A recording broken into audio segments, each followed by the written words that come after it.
So Friday was a really tough game against Maryland. What does the team learn from it in the close game? Yeah, I think Friday night's game was just a great game of hockey. I think two very top programs in the country competing and playing a really good level of hockey.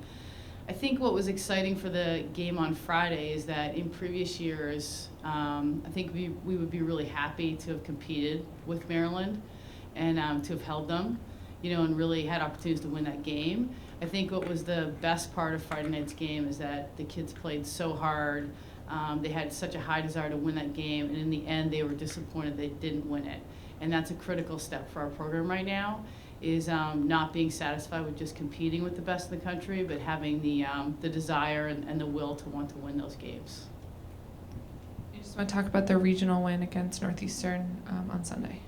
Yeah, we went down to Northeastern. They have a brand new facility in Dedham. It's just gorgeous. Happy for them to finally have that field.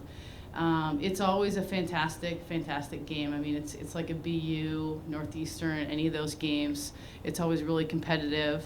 Cheryl always just works so hard with her kids. I have a lot of respect for their players, and we worked really hard. We had a tough first half, and we knew it was going to be difficult to match our energy and our focus from Friday night, but that's the reality of our schedule.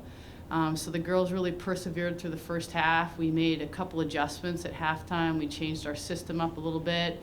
Girls responded very well to that, and I thought really dominated the second half of play.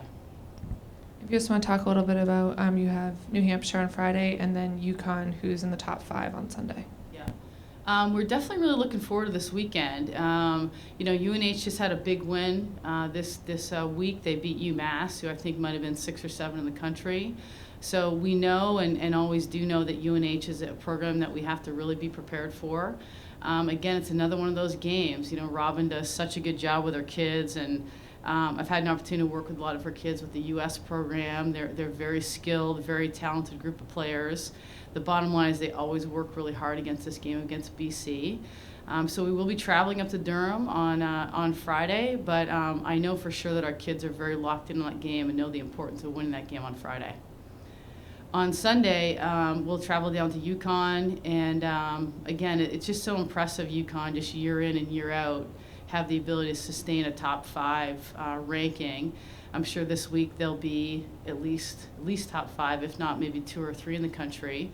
And that's an exciting opportunity for us. That is what we want. We want those challenges. We want those opportunities to play the best programs in the country. And obviously, UConn is one of the top ones in the region for us. So I'm excited to go down there, and I know it's going to be a great game of hockey. And lastly, if you just want to talk about your defense, they had a great game against Maryland and then got the shutout against Northeastern. You have a couple girls that transitioned from forward to defense this year. Yeah, I think our defense is doing just an incredible job. I have to say that Kelly Doughton is the specialist with the defense, and she's done such a good job just working really hard tactically and mentally with our defense. And her being her second year with BC, you can see it's really made a difference on our defense's ability to perform at a very high level right now. We've got some great players back there, some really great leadership. The player you're referring to, obviously Jordan Hamilton, has transitioned. Last year was playing one of our forwards. We met with her and recognized that we needed some help in the backfield this year with graduating 2 seniors in the backfield. She was more than willing to make that transition and do what was best for the team. And it's really worked out. I mean, she's performing at a very high level back there. She had a great game against Maryland and an even better game against Northeastern. But we've just got really good leadership back there, and Sarah Hospiter is kind of really the captain of the defense, communicates very well, organizes very well. Then the bottom line is Leah Setapane just continues to keep us in games. And I think it's spectacular for a sophomore goalie to be doing so well and really making critical saves at critical times for us to win these games. You're welcome.